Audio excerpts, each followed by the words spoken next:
आप याद रखिएगा, आप अपनी जबान से जो कुछ निकालें, चाहे गाली हो या कलमा, वो इस हवा में नहीं उड़ रहा है, उसको फरिश्ते लिख रहे हैं, वो रिकॉर्ड है। अगर तुम्हारे मुंह से गाली लिखी है तो बाएं कांधे का फरिश्ता उसको रिकॉर्ड कर रहा है। तुम्हारे मुंह से सुभान अल्लाह अल्हम्दुलिल्लाह निकला है तो उसको दाएं कांधे का फरिश्ता रिकॉर्ड कर रहा है। तुम्हारे मुंह से जो कुछ भी निकला है वो हवा में नहीं उड़ रहा है, वो रिकॉर्ड है।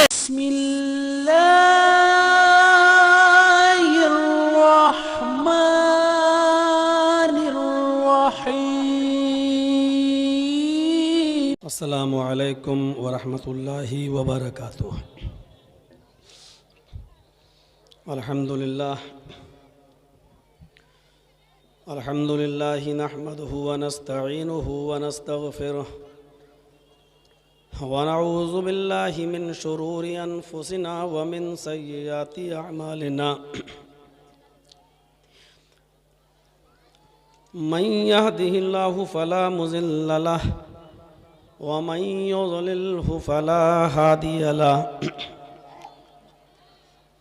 व अशहदु अल्ला इलाहा इल्लल्लाहु वहदहु ला शरीक लहु व अशहदु अन्न मुहम्मदन अब्दुहु व रसूलुहु। अम्मा बाद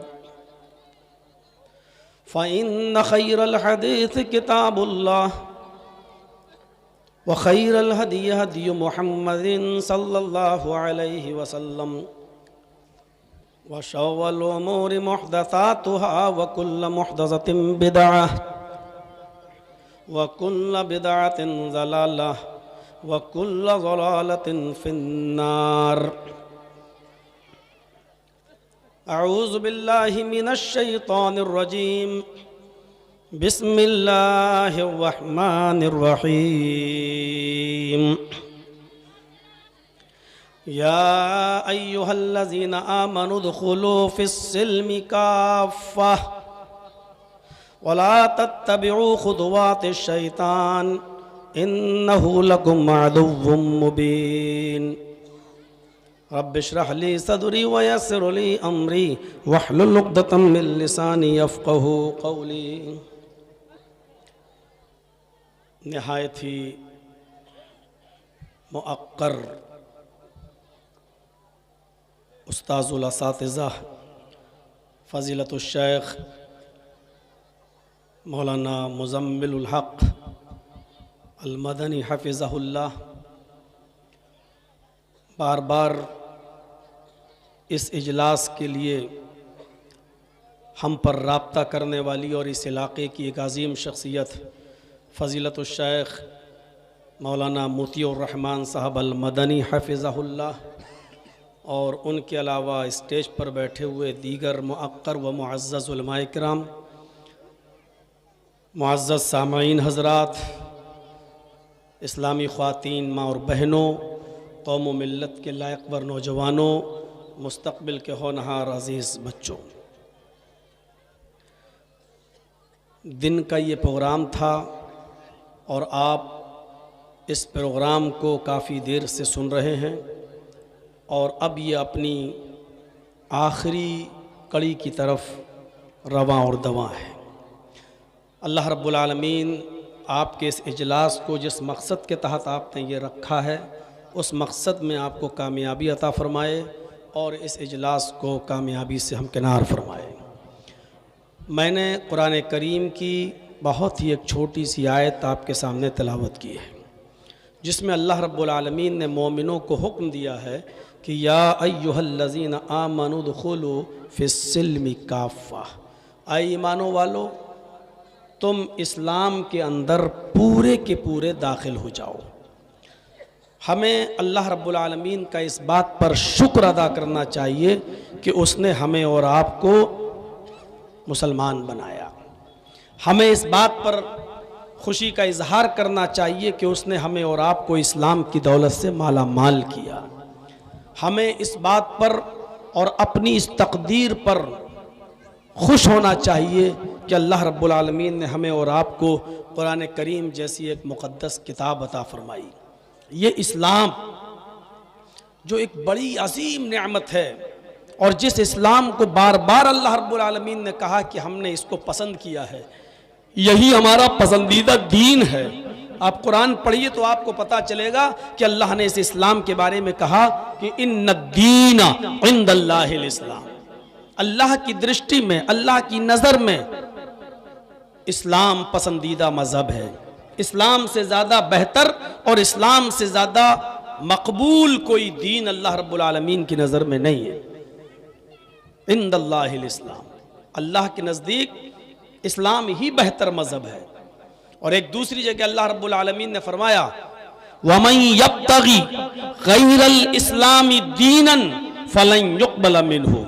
अगर इस्लाम को छोड़कर कोई दूसरा दीन तुम तलाश करोगे, इस्लाम को छोड़कर कोई दूसरा रास्ता अगर तुम तलाश करोगे, इस्लाम को छोड़कर अगर कोई दूसरा धर्म तुम तलाश करोगे, फलन युक़बल मिन्हु, तो अल्लाह रब्बुल आलमीन फरमाता है कि हम तुम्हारे उस दीन को कबूल नहीं करेंगे। क्यों? इस्लाम के अंदर वो क्या खूबियां हैं, क्या खुसूसियात हैं जिसकी वजह से अल्लाह ने कहा इस्लाम को छोड़कर अगर कोई दूसरा दीन तलाश करोगे तो वो कबूल नहीं किया जाएगा। इस्लाम आज लोगों ने उसकी असली शक्ल को मस्ख कर दिया है। आज हम इतने फिरकों में और इतने टुकड़ों में बट गए हैं कि आज पता नहीं चलता है कि असली इस्लाम क्या है और नकली इस्लाम क्या है। हर आदमी जो अपने आप को मुसलमान कहता है, आज उसका ये दावा है कि हम जो कर रहे हैं वही असली इस्लाम है। उसकी एक पहचान बताई है इमाम कायनात ने, मोहम्मद रसूलुल्लाह ने, अल-यौमा अकमलतु लकुम दीनकुम व अतममतु अलैकुम निअमती व रज़ीतु लकुमुल इस्लाम दीना। दुनिया में बहुत से लोग आएंगे और हर शख्स ये कहेगा कि मेरे पास जो है वही इस्लाम है। दुनिया में बहुत से फ़िरक़े वाले तबकों में बटे हुए लोग मिलेंगे, वो यही कहेंगे हम जो अमल कर रहे हैं वही इस्लाम है। सुनो, अल्लाह कौन से इस्लाम से राजी और कौन से इस्लाम से खुश हुआ है। आज मैंने तुम्हारे लिए तुम्हारे दीन को मुकम्मल कर दिया। अल-यौमा अकमलतु लकुम दीनकुम, आज मैंने तुम्हारे लिए तुम्हारे दीन को मुकम्मल कर दिया। वो अतममतु अलैकुम निअमती, और अपनी नेमतों का इत्माम कर दिया, अपनी नेमतें हमने पूरी कर दी। व रज़ीतु लकुमुल इस्लाम दीना, और मैं तुम्हारे इस दीन इस्लाम से राजी और खुश हो गया। अल्लाह ने ये बात मोहम्मद रसूलुल्लाह से कही, आज मैंने तुम्हारे लिए तुम्हारे दीन को मुकम्मल कर दिया। जो दीन नबी पर मुकम्मल हुआ था उस दीन से अल्लाह राजी है। एक बात याद रखिएगा, जो चीज नबी ने हमें नहीं दी, जो चीज नबी के बाद सहाबा ने हमें नहीं दी, जो चीज कुरान में हमें नहीं बताई गई, माफ कीजिएगा वो इस्लाम का हिस्सा नहीं हो सकती है, चाहे आप कितना अच्छा काम कर लें। मगरिब की रकातें 3 हैं फर्ज, अल्लाह के रसूल ने हमें 3 दी हैं। अब कोई आदमी 4 पढ़ ले, 5 पढ़े, 6 पढ़े और ये कहे कि हम अच्छा काम ही तो कर रहे हैं, हम नमाजी तो पढ़ रहे हैं, कोई गलत काम तो नहीं कर रहे हैं। लेकिन अगर वो उसने 3 के अलावा 4 पढ़ी या 5 पढ़ी तो गुनाहगार होगा, क्योंकि इस्लाम वो पसंद है, अल्लाह उस इस्लाम से राजी है जो मुकम्मल किया है। आज मैंने तुम्हारे लिए तुम्हारे दीन को मुकम्मल कर दिया है। मोहम्मद रसूलुल्लाह ने जो दीन तुम्हें दिया है उस दीन को हमने तुम्हारे ऊपर मुकम्मल कर दिया है। जो दीन नबी ने जिस शक्ल में हमें दिया है वही दीन अल्लाह रब्बुल आलमीन को पसंद है। एक वाकया बताऊं, सुनिएगा। इख्तिलाफ हो सकता है हमारे और आपके दरमियान, इख्तिलाफ करना कोई नाजायज भी नहीं है। विचारधाराएं, मतभेद, हमारे और आपके नजरियात आपस में एक दूसरे से अलग हो सकते हैं, लेकिन मुखालिफत करना गलत है। हमारी बात यह है, आपकी बात यह है, हमारी तहकीक यह है, आपकी तहकीक यह है, उसमें इख्तिलाफ हो सकता है। आपके पास ये दलाइल, हमारे पास ये दलाइल, उसमें इख्तिलाफ हो सकता है, लेकिन मुखालिफत नहीं होनी चाहिए कि मैं ही सही हूं तुम गलत हो, ये नहीं होना चाहिए, और ये चीज गलत है। शायद आपको मालूम होगा हजरत उस्मान गनी के जमाने में एक सहाबी हजरत उस्मान के पास आए। ज़रा गौर से सुनिएगा इस वाक़े को, हमारी माँ बहनें भी इस वाक़े को सुने, उनके मतलब का ये वाक़या है, बहुत ज़बरदस्त उनको इससे एक इल्मी फ़ायदा होगा। ज़रा गौर कीजिए, हज़रत उस्मान के पास एक सहाबी आते हैं और कहते हैं कि अमीरुल मोमिनीन, मेरी शादी को अभी 6 महीना हुआ है, मेरी शादी को अभी 6 महीना हुआ है। आप लोग बैठ जाइए, आज तो इतनी भीड़ भी नहीं है कि आप लोग खड़े होकर दूसरों को डिस्टर्ब कर रहे हैं, पीछे से आवाज़ें आ रही हैं, बैठ जाइए। जहाँ 40, 50, 60 हज़ार हों तो वहाँ कंट्रोल से बाहर होते हैं, आप तो इतने हैं भी नहीं, बैठ जाइए। आया अमीरुल मोमिनीन, सुनिए जरा इस वाक़े को, मेरी शादी को अभी 6 ही महीना हुआ है और मेरी बीवी ने 6 महीने के बाद एक बच्चे को पैदा किया है। समझदार लोग हैं आप, अच्छी तरीके से समझ रहे होंगे उस सहाबी के पूछने का मकसद क्या है। अमीरुल मोमिनीन, क्या कोई औरत शादी के 6 महीने के बाद भी बच्चा पैदा कर सकती है? और अगर मेरे घर में शादी के 6 महीने के बाद बच्चा पैदा हो गया तो मैं इस बच्चे को अपना बच्चा मानूं या ना मानूं? ये 2 अलग अलग सवाल हैं। क्या औरत शादी के 6 महीने के बाद बच्चा पैदा कर सकती है? हजरत उस्मान गनी ने फरमाया बिल्कुल नहीं।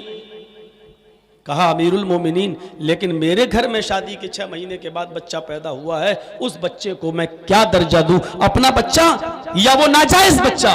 तो हजरत उस्मान गनी क्या कहते हैं, वो बच्चा नाजायज है, गलत है, इसलिए कि शादी के 9 महीने के बाद बच्चा पैदा होना चाहिए कम से कम।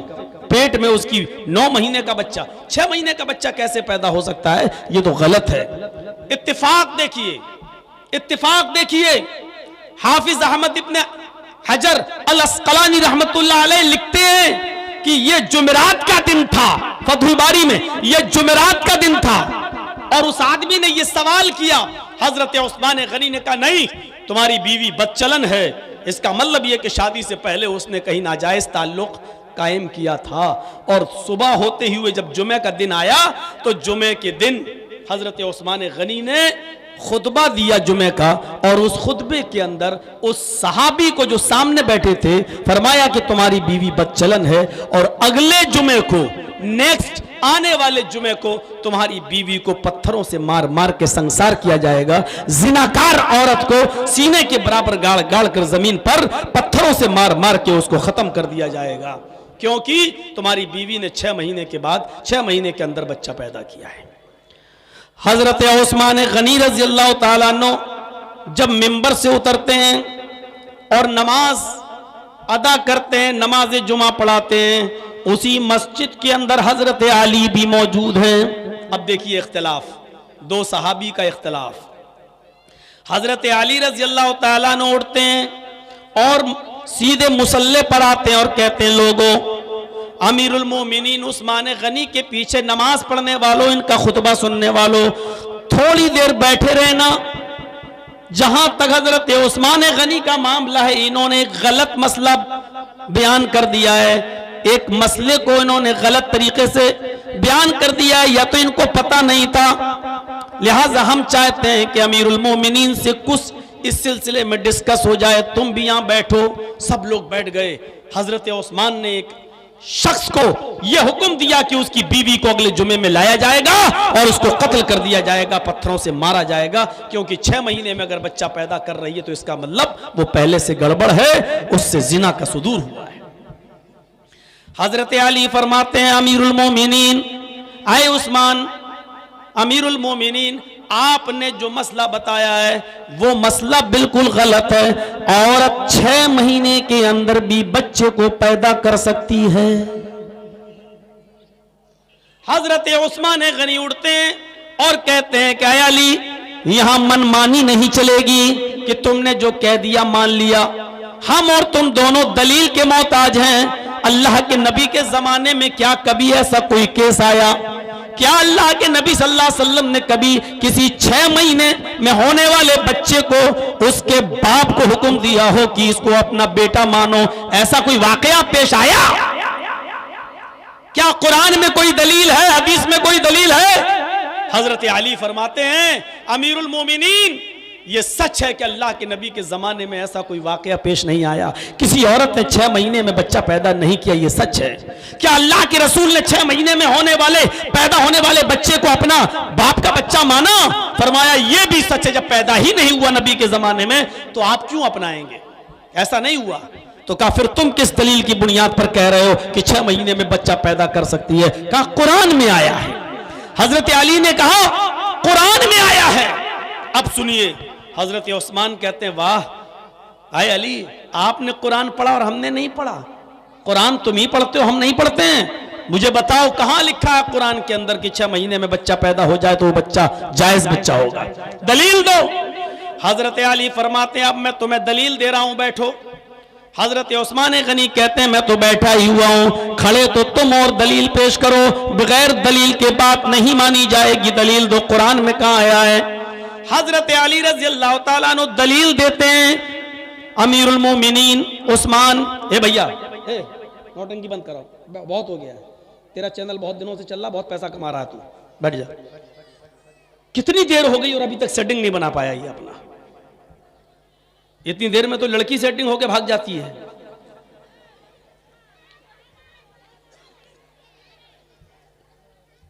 हजरत अली दलील दे रहे हैं।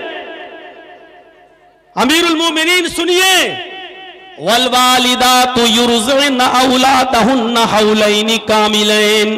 दलील पर जरा नजर डाली, हजरत अली ने क्या दलील दी। अमीरुल मोमिनीन कुरान कह रहा है कि मां अपने बच्चे को दूध पिलाए 2 साल, हौलैनि कामिलैन, मुकम्मल 2 साल तक दूध पिलाएं। माएं जब उनके पेट से बच्चा पैदा हो तो वो अपने बच्चे को कितना दूध पिलाएं? हौलैनि कामिलैन, मुकम्मल 2 साल तक वो अपने बच्चे को दूध पिलाएं। यानी 2 साल कंप्लीट दूध पिला सकती हैं। 2 साल से 1 दिन ज्यादा नहीं, 1 दिन कम नहीं, 2 साल तक वो दूध पिला सकती हैं। 2 साल से ज्यादा नहीं। 2 साल से पहले तो छुड़ा सकती हैं दूध, लेकिन 2 साल से 1 भी दिन ज्यादा नहीं पिला सकती हैं। हजरत उस्मान हंसते हैं, कहते हैं अली क्या मुझे बेवकूफ समझ रखा है? ये तो दूध पिलाने की मुद्दत बता रहे हो तुम कि 2 साल तक दूध पिलाएं। हमें दलील ये चाहिए कि औरत जब उसके पेट से 6 महीने के बाद बच्चा पैदा हो तो वो जायज है। हम मारो घुटना फूटे सर, बच्चा पैदा हुआ 6 महीने में और दलील दे रहे हो दूध की। दलील ये चाहिए कि औरत अगर 6 महीने में बच्चा पैदा कर दे तो वो जायज है, इसकी दलील चाहिए। हजरत अली ने कहा वहीं आ रहा हूं, पहले आपके जहन में बिठा दे रहा हूं कि दूध पिलाने की मुद्दत कितनी है? का 2 साल। का 1 साल में कितने महीने होते हैं? 12। का 2 साल में कितने महीने हुए? कहा 24। ये 24 महीने किसकी मुद्दत हुई? का दूध पिलाने की। आइए कुरान दूसरी जगह कहता है क्या? वफिसालुहु फी आमैन, वहां है युरज़िना, माएं पिलाएं 2 साल तक। यहां क्या है? फिसालुहु, अपने बच्चे का दूध छुड़ाएं 2 साल में। वहां क्या है? पिलाएं 2 साल तक। यहां क्या है? छुड़ाएं 2 साल में। बात तो एक ही है, 2 साल तक पिलाएं या 2 साल के अंदर अंदर छुड़ाएं, यानी 2 साल से ज्यादा नहीं पिला सकती है। दोनों कंडीशन एक ही है। हजरत उस्मान कहते हैं नई दलील क्या है? उसमें पिलाना है, इसमें छुड़ाना है। उसमें है कि 2 साल तक पिला सकती हैं, इसमें यह है कि 2 साल से पहले पहले छुड़ा सकती हैं। बात तो एक ही है। फरमाया बस यही तो मुझे बताना था कि 2 साल दूध पिलाने की मुद्दत हो गई। कहा हाँ। 24 महीने दूध पिलाने की मुद्दत हो गई। हाँ। तो अब सुनिए तीसरी दलील। हजरत अली फरमाते हैं कि अल्लाह ताला कुरान के अंदर फरमाता है, तीसरी दलील, व हमुलुहु व फिसालुहु सलासून शहरन। यहां हमल भी आ रहा है और फिसाल दूध छुड़ाना भी आ रहा है। ये दोनों चीजें कुरान की आयत में मौजूद हैं। व हमुलुहु व फिसालुहु सलासून शहरन, औरत के हमल की मुद्दत और दूध छुड़ाने की यानी बच्चे के दूध छुड़ाने की मुद्दत 30 महीने है। सलासून शहरन, 30 महीने। 30 महीने है, दोनों को मिलाया, दूध हमल की भी और दूध छुड़ाने की भी। कितनी मुद्दत है? दोनों को मिलाया तो 30 महीने। कहा अमीरुल मोमिनीन, ये 30 महीने हमल और दूध पिलाने दोनों को जोड़कर 30 महीने है। और दूध पिलाने की मुद्दत कितनी है, अब अलग कर दीजिए। दूध पिलाने की मुद्दत कुरान ने कितनी बताई है, हौलैनी कामिलन, 2 साल। अब 30 महीने में से 2 साल आप अलग कर दीजिए, 30 महीने में से 24 महीने आप अलग कर दीजिए, उसको माइनस कर दीजिए, कितने बचते हैं, 30 महीने में 2 साल यानी 24 महीने तो दूध पिलाने की मुद्दत हो गई। अब जो मुद्दत बची वो हमल की मुद्दत है। बताइए वो कितने बचे, 30 में से 24 को माइनस किया, 30 में से 24 को माइनस किया तो 6 बचते हैं। तो कहा ये 6 महीने हमल की मुद्दत है, 6 महीने हमल की अकल्ले मुद्दत है। यानी 6 महीने से कम, 6 महीने से पहले अगर माँ कोई बच्चा पैदा करती है तो नाजायज माना जाएगा, लेकिन 6 महीने के बाद अगर कोई बच्चा पैदा होता तो बच्चा जायज माना जाएगा, क्योंकि कुरान कह रहा है कि औरत के हमल और दूध पिलाने की मुद्दत 30 महीने है और 30 महीने में 24 महीने दूध पिलाने की है, तो बाकी जो बचता है वो हमल की मुद्दत है।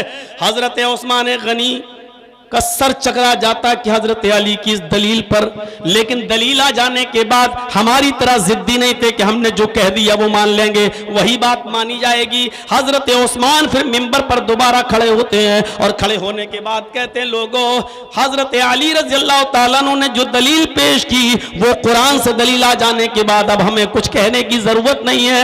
आज अगर अली इस जुमे की नमाज में मौजूद न होते तो मैं कातिल हो जाता, एक औरत के कत्ल का जिम्मेदार में बन जाता। हजरत अली की वजह से इसकी औरत बच गई। हजरत अली ने जो दलील पेश की है वो दलील पर मैं आमन्ना और सद्दकना कहता हूं और उस आदमी को हुक्म देता हूं कि जाओ उस बच्चे को अपना बच्चा मानो और उस औरत को अपनी बीवी मानो। अब उस औरत को संसार नहीं किया जाएगा। 2 लोगों में इख्तिलाफ हो सकता है, लेकिन दलील आ जाने के बाद फिर इख्तिलाफ को खत्म कर देना चाहिए, जैसा हजरत उस्मान गनी ने अपनी बात वापस ले ली। तो मैं यही कहना चाहता हूं कि या अय्युहल्लज़ीना आमनु दुखुलू फिस्सिल्मी काफ़ा, ईमानो वालों तुम इस्लाम के अंदर पूरे के पूरे दाखिल हो जाओ। और पूरे के पूरे हम दाखिल तभी हो पाएंगे मेरे भाइयों जब हम इस्लाम की हर छोटी और बड़ी चीज को दिलो जान से उस पर हम अमल करेंगे। ये हकीर है, इसको छोड़ दिया, ऐसा नहीं। रास्ते में अगर कांटा पड़ा है और आप बाइक से जा रहे हैं, अरे कांटा ही तो पड़ा है, आप बाएं से निकल गए, नहीं, उतरिए और इस कांटे को फेंक दीजिए। हो सकता है कि किसी बूढ़े के पैर में चुभ जाए, हो सकता है कि किसी बच्चे के पैर में चुभ जाए, हो सकता है कि नकाब लगाकर और चेहरा छिपाकर कोई औरत जा रही है उसके पैर में चुभ जाए, हो सकता है कि कोई नाबीना गुजर रहा है उसके पैर में चुभ जाए। इसलिए इस्लाम ये तकाजा करता है कि इस छोटी सी चीज को तुम छोटा मत समझो, ये ईमान का एक हिस्सा है। अल ईमानु बिज़ु व सबून शुअबतन फअफ़ज़लुहा क़ौलु ला इलाहा इल्लल्लाह व अदनाहा इमाततुल अज़ा अनित तरीक़। इस रास्ते से तकलीफ दे चीज को हटा देना भी इस्लाम और ईमान का एक हिस्सा है। लिहाजा आप इसको हकीर न समझें और आप इसको कम नेकी न समझें। ये नेकी ईमान का एक जुज़ है, ईमान का एक शोबा है, लिहाजा तुम इसको हटाओ। हमें ये सोचना है। बहुत सी चीज़ें हमारी समझ में नहीं आएंगी, लेकिन इस्लाम है, हमें मानना पड़ेगा। मगरिब में 3 रकात क्यों है? अरे हमें क्या मालूम क्यों है, अल्लाह के नबी ने दी रुदी।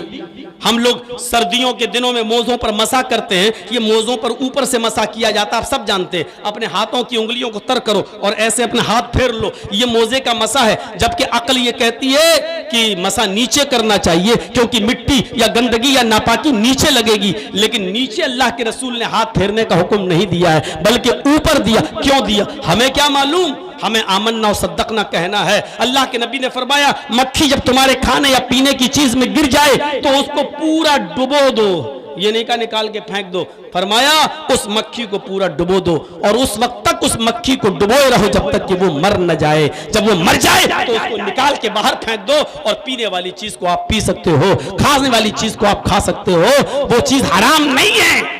अब बताइए, मक्खी को पूरा डुबोने का और उसको मर जाने तक का हुक्म क्यों दिया कि उसको पूरा डुबो दो? क्यों?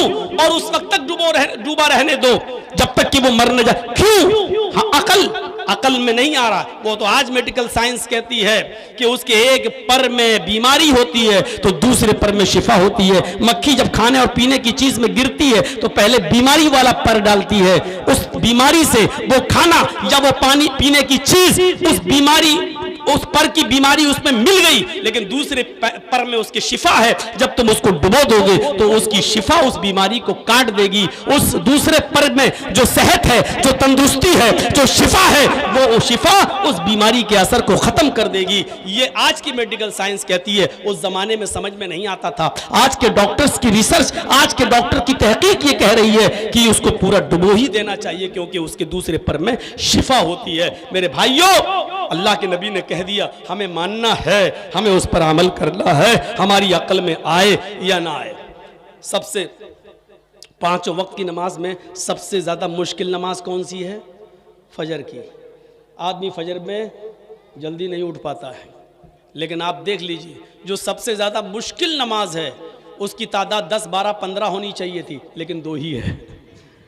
आप देख रहे हैं, अकल देखिए, अकल काम नहीं कर रही है। जब सर्दी से उठा ही रहा है अल्लाह ताला और नबी अकरम सर्दी से उठा रहे हैं, नींद की कुर्बानी, तो ज्यादा नमाजें होनी चाहिए क्योंकि वो नमाज, लेकिन वहां सिर्फ 2 ही फर्ज है। और जोहर में जब आदमी पूरी नींद पूरी कर सकता है, वहां कम नमाज होनी चाहिए। आदमी थका हुआ आ रहा, मेहनत मजदूरी करके आ रहा है, तो वहां 2 होनी चाहिए, वहां 4 है। जोहर की नमाज के बाद आदमी अक्सर अरब में कैलूले का रवाज था, सोते थे, असर में उठना मुश्किल था, इसलिए असर में 4। मगरिब की नमाज तक आदमी काम वाम करके अपने घर आ जाता था, थका हुआ था, अब वो 4 भी पढ़ सकता था, 6 भी पढ़ सकता था, क्योंकि कोई काम नहीं है, लेकिन 3 ही रखा है। ईशा में सोने के लिए जा रहा है, जल्दी है, तो वहां 2 होनी चाहिए, लेकिन 4 रख दी। हमारी अकल काम नहीं कर रही है, लेकिन हमें मानना है। क्यों? मोहम्मद रसूलुल्लाह सल्लल्लाहु अलैहि वसल्लम ने ये कानून मुतय्यन किया है, हमें फॉलो करना है, हमें इसको मानना है। हमारी अकल गवारा करे या ना करे। अच्छा एक बात बताइए, कत्ल बड़ा गुनाह है या जिना बड़ा गुनाह है? कत्ल बड़ा गुनाह है या जिना? तो आप भी कहेंगे कत्ल बड़ा गुनाह है, किसी की जान जा रही है। जिना बड़ा गुनाह है, लेकिन किसी की जान तो नहीं जा रही है। कत्ल बड़ा गुनाह है, जिना कत्ल से बड़ा गुनाह नहीं है, कत्ल के बाद है। कत्ल के बाद है सबसे बड़ा गुनाह शिर्क, शिर्क के बाद कत्ल, कत्ल के बाद जिना, कत्ल से छोटा है जिना। लेकिन जिना के लिए कितने गवाह चाहिए? 4। अगर आपने किसी लड़के या लड़की पर जिना का इल्जाम लगाया है तो कितने गवाह मांगे गए? 4। अगर 4 गवाह तुम नहीं ला सके तो उल्टा 80 कोड़े खाओ। चलो, तुम्हारे पास एक गवाह है, उसने अपनी आंखों से देखा कि तुमने गलत काम किया है किसी लड़की के साथ। लड़का लड़की दोनों मना कर रहे हैं कि हमने नहीं किया, लेकिन तुमने भी देखा, तुम्हारे पास एक गवाह भी मौजूद है और उसने कहा कि मैंने अपनी आंखों से देखा। फिर भी दोनों गवाहों की बात नहीं मानी जाएगी, चाहे सच ही क्यों ना हो, फिर भी नहीं मानी जाएगी, बल्कि इल्जाम और उन दोनों को खड़ा करके दोनों को 80-80 कोड़े और मारे जाएंगे। देख रहे हैं आप, जब तक 4 गवाह नहीं है तब तक आप किसी मर्द किसी औरत पर जिना की तोहमत नहीं लगा सकते, चाहे उन्होंने जुर्म किया ही क्यों ना हो, चाहे वो सच, चाहे तुम सच ही क्यों नहीं बोल रहे हो, लेकिन 4 गवाह नहीं है तो आप किसी को सजा नहीं दिलवा सकते। जबकि जिना कत्ल से छोटा गुनाह है, उसके लिए 4 गवाह चाहिए, लेकिन कत्ल के लिए कितने? आपने किसी आदमी को कत्ल करते हुए देखा किसी इंसान का, तो उसमें सिर्फ 2 गवाह चाहिए। उसमें सिर्फ कितने गवाह चाहिए? 2 गवाह चाहिए, सिर्फ 2 गवाह। कत्ल की गवाही अगर 2 गवाह देना तो हद वाजिब हो जाएगी, लेकिन जिना के लिए 4 गवाह चाहिए। अकल कहती है कि कत्ल के लिए ज्यादा गवाह होना चाहिए, लेकिन कत्ल के लिए 2 ही, और जिना के लिए कम होना चाहिए, क्योंकि जिना तो आदमी अकेले में करता है, तन्हाई में करता है, सबके सामने नहीं करता है, इसलिए सब गवाह कहां से मिलेंगे? वहां कम गवाह चाहिए था, लेकिन वहां ज्यादा गवाह की जरूरत है। क्यों?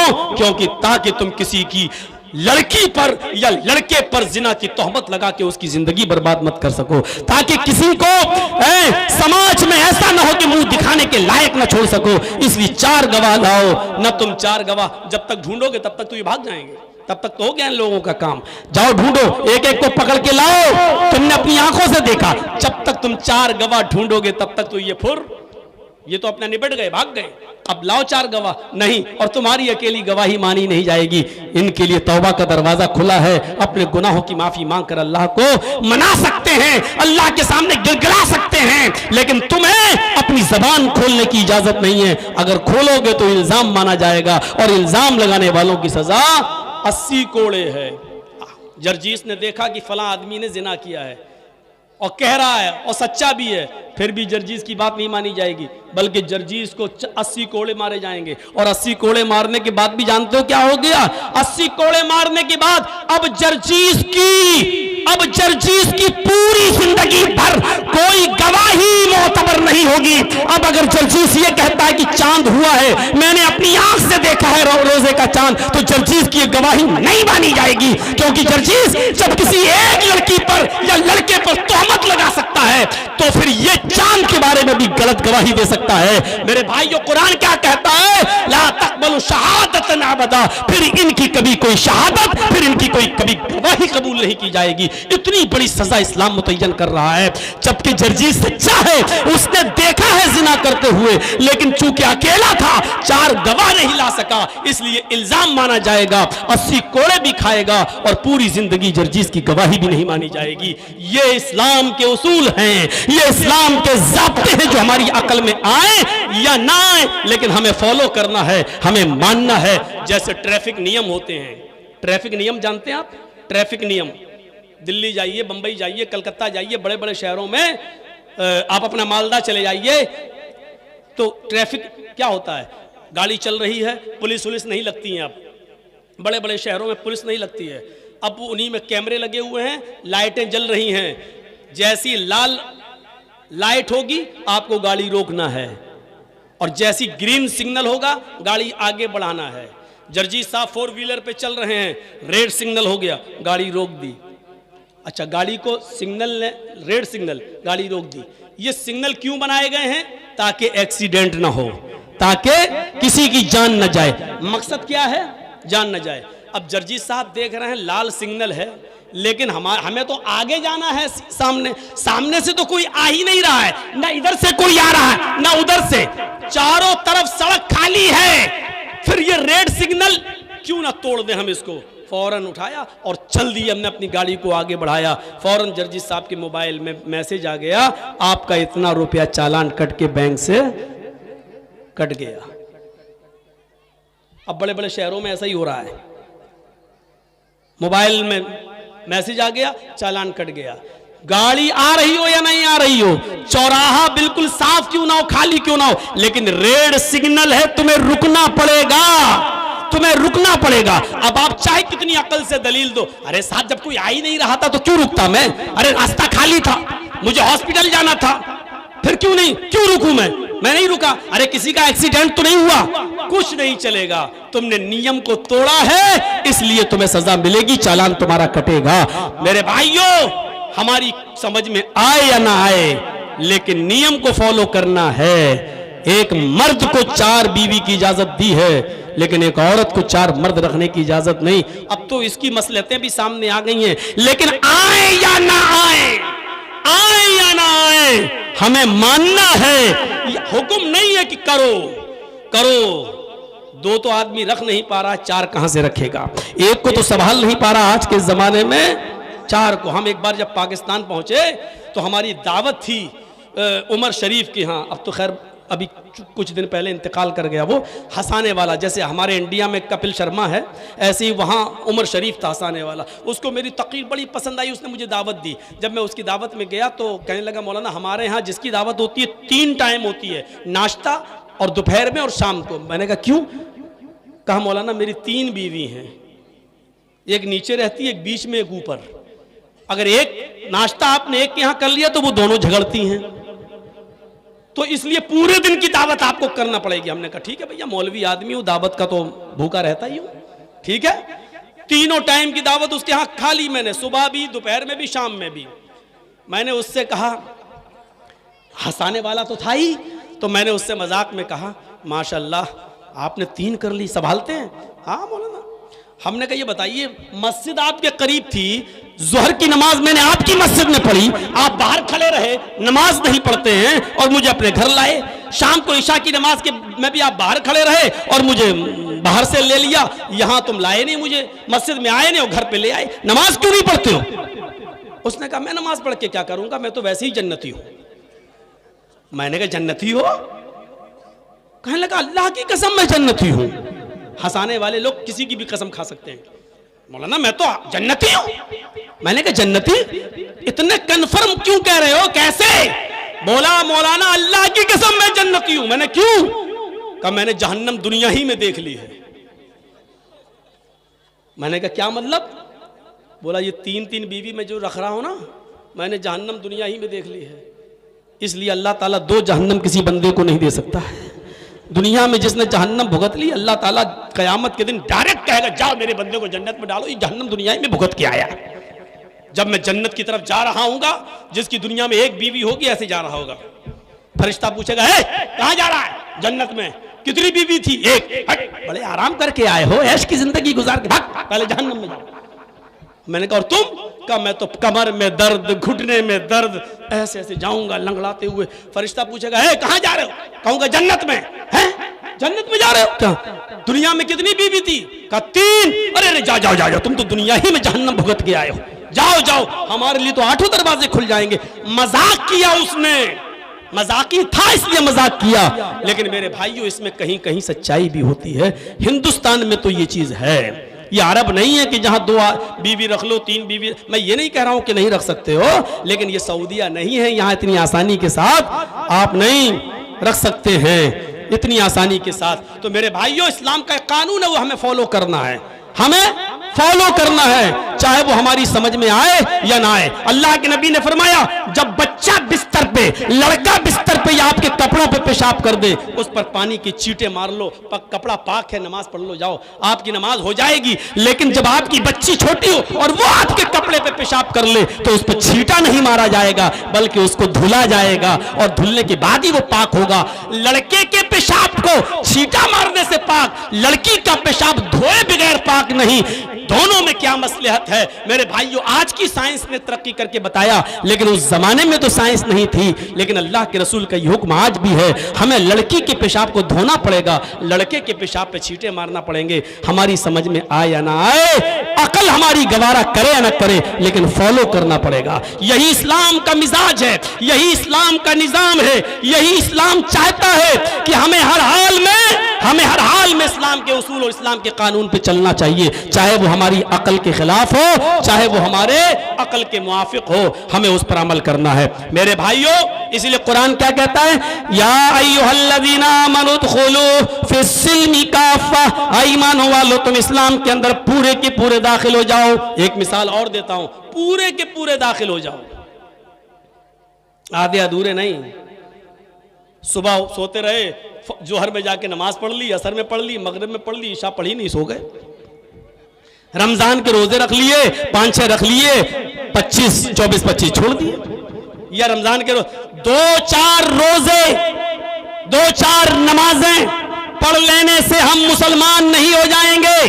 हमारी इस मिसाल पर गौर कीजिएगा मेरे भाइयों, हमारी इस मिसाल पर गौर कीजिएगा। 2-4 नमाजें, 2-4 रोजे और 2-4 अच्छे या दीनी काम कर लेने से हम पक्के मुसलमान नहीं बन जाएंगे। हम चाहे कितना अपने आप को मुसलमान कहें, लेकिन हम मुसलमान नहीं हो सकते हैं। और उसकी एक मिसाल मैं आपको देता हूं। आपके इलाके में आम का एक दरख्त लगा हुआ है, आम का एक पेड़ लगा हुआ है, उस पर आम लगे हुए हैं, उसके पत्ते लगे हुए हैं। आम के पेड़ के बगल में बिजली का खंबा लगा हुआ है। अभी उस पे बिजली के तार दौड़े नहीं हैं, अभी दौड़ाए जाएंगे। गांव में बिजली आ रही है, अभी तार लगे नहीं है, लेकिन गवर्नमेंट ने खंबा बना दिया है ताकि यहां पर बिजली का पोल बना है, बिजली के तार लगेंगे। अब ये बताइए, आंधी आती है, इस मिसाल पर गौर कर लीजिए। एक आंधी आती है, आंधी, और जैसी आंधी आई, हल्की सी हवा चली, 5-6-10 पत्ते टूट गए। 5-6-10 पत्ते आम के पेड़ से टूटे और वो बिजली के खंबे पर चिपक गए। समझ गए ना मिसाल? मैं सोच रहा था इन गुब्बारों से मिसाल दे दूं, लेकिन यहां बैठेगी नहीं मेरी। आम के पेड़ से 5-6-10 पत्ते टूटे और बिजली के खंबे पर चिपक गए। अब बिजली के खंबे को आप देखकर क्या कहेंगे? एक मिसाल पर गौर कर लीजिए, मुझे दूसरी जगह भी निकलना है, बहुत जबरदस्त मिसाल दे रहा हूं। अच्छा चलिए, ये जब चादर घूम रही है, आप थोड़ा जम के ताउन कर दीजिए, इतना कर दीजिए कि आज जलसे वाले ये कह दें कि वाकई मौलाना साहब आप जो बोले लोगों ने मेरा मुंह भर दिया। हालांकि जलसे वाले कभी ये कह नहीं सकते। 20 साल से तो आज तक किसी मदरसे वाले ने ये नहीं कहा कि बहुत अच्छा चंदा हुआ है, चाहे आपकी बात अलग है। आप दीजिए, जम के दीजिए, और कम से कम ये सोच के दीजिए कि जर्जीस साहब ने कहा आप मुझसे इतनी मोहब्बत करते हैं कि यूपी छुड़वा दिया आपने हमारा। देख रहे हैं, यूपी में हमारे ऊपर बैंड लग गया। जब तक इलेक्शन चलेगा तब तक मौलाना जर्जीस को यूपी में बोलने की परमिशन नहीं। लीजिए साहब, जलसा भी करने की इजाजत नहीं, ये यूपी के अंदर बैंड लग गया। अभी परसों मेरे घर पे नोटिस पहुंच गया है। अब आप अंदाजा लगा सकते हैं, आप ये हालात हैं। और आपने हमें अपने घर में आके शरण दी, बंगाल बुला लिया और बंगाल में प्रचार तक ममता का करवा लिया हमसे। मेरे भाइयों, आज हमारी आप इतनी बात मानते हैं और इतना करीबी और इतनी मोहब्बत करते हैं, तो ये बच्चे जा रहे हैं, भर दीजिए इनकी झोली, दामन भर दीजिए। आपकी 10 की नियत है, मेरे कहने पर 50 दे दीजिए आज। 50 की नियत है, 100 दे दीजिए आज। ये सोच कर दे दीजिए कि हम जर्जीस साहब से मोहब्बत करते हैं। इन्नल्लाह ला युज़ीउ अजरल मोहसिनीन, अल्लाह ताला आपके अजर को ज़ाय नहीं करेगा इंशाअल्लाह। तो मेरे भाइयों, अब आगे सुनिए।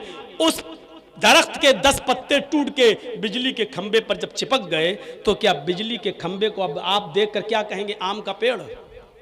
क्या बिजली का खंबा आम का पेड़ कहलाएगा? ये मान लीजिए बिजली का खंबा है, आम का पेड़, पत्ते टूटे और इस पर गिर गए, इस पर चिपक गए, ये इस पर चिपक गए, तो अब क्या ये बिजली का खंबा आम का पेड़ बन गया? नहीं। आप कहेंगे साहब पत्ते तो हैं आम के उस पर। तो आम के चंद पत्ते चिपक जाने से बिजली का खंबा आम का पेड़ नहीं हो सकता। उसी तरीके से 2-4 नमाज पढ़ लेने से, 2-4 रोजे रख लेने से, 2-4 रुपए का सदका और खैरात कर देने से आप पूरे के पूरे मुस्लिम नहीं हो सकते हैं। मैंने ये आयत इसीलिए पढ़ी, उदखुलू फिस्सिल्मी काफा, पूरे के पूरे दाखिल हो जाओ। पूरे के पूरे दाखिल होने का मतलब क्या है? आम का पेड़, पूरा का पूरा आम का पेड़ कब कहलाएगा? जब वो अपनी जड़ में भी आम हो, अपने तने में भी आम हो, अपनी ब्रांच, अपनी शाखाओं में भी आम हो, अपने पत्तों में भी आम हो, और उसके अंदर फल भी आम का लग रहा हो, तब वो क्या कहलाएगा? आम का पेड़। आप पूरे के पूरे इस्लाम में दाखिल कब होंगे? जब आपका उठना भी इस्लामी हो, आपका बैठना भी इस्लामी हो, आपका चलना भी इस्लामी हो, आपका सोना भी इस्लामी हो, आपकी शादी, आपके निकाह भी इस्लामी हो, आपकी नमाजें भी इस्लामी हो, आपका ओढ़ना और बिछोना इस्लामी हो, आपके हर सांस में इस्लाम घुसा हुआ हो, तब आप पक्के और सच्चे मुस्लिम कहलाएंगे। आप अपने जड़ में भी इस्लामी हो, अपने तने में भी इस्लामी हो, आपकी ब्रांच भी इस्लामी हो, और जो पत्ते हैं वो भी इस्लामी हो, और फल भी अगर लग रहा हो तो इस्लाम का फल लग रहा हो। मेरे भाइयों, यानी आपसे जो बच्चे पैदा हो रहे हैं वो भी इस्लामी हो। ये है इस्लाम।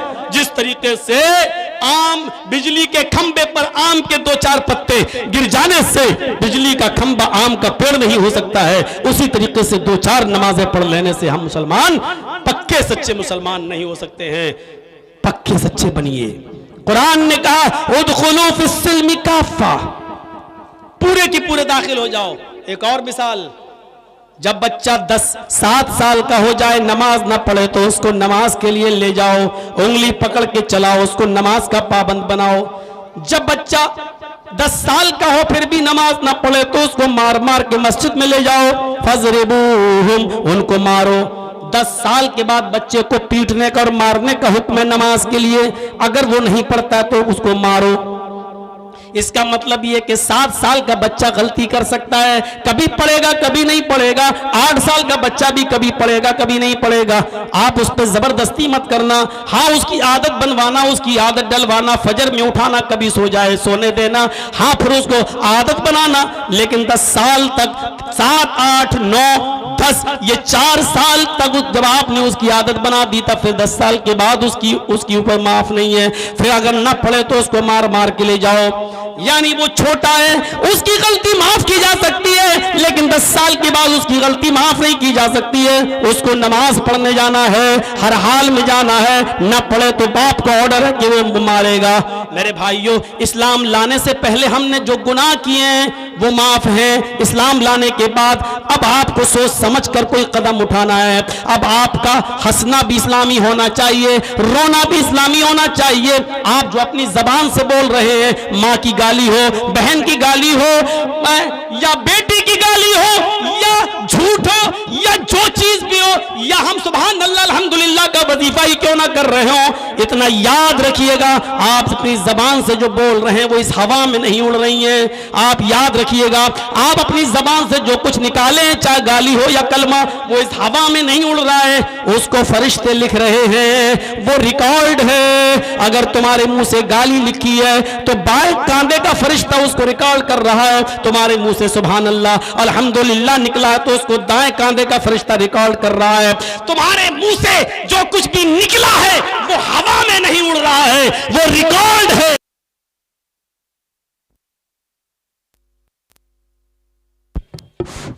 हाँ, तो वो रिकॉर्ड है। ये मत सोचिएगा कि वो हवा में उड़ रही है, बस निकली मुंह से खत्म, नहीं, वो रिकॉर्ड है। और कयामत के दिन जैसे आज 10 साल पहले हम क्या बोले, आज जर्जी साहब झुठला रहे, नहीं हमने वो सब नहीं बोला था, आप झूठ बोल रहे हैं। आपने 10 साल की तकरीर हमें मोबाइल पे सुना दी। देखिए, जैसे आप रिकॉर्ड कर लेते हैं ऐसी अल्लाह के पास रिकॉर्ड तैयार है हमारा। झुठला नहीं सकता आदमी। गलती माफ करने की एक सीमा होती है।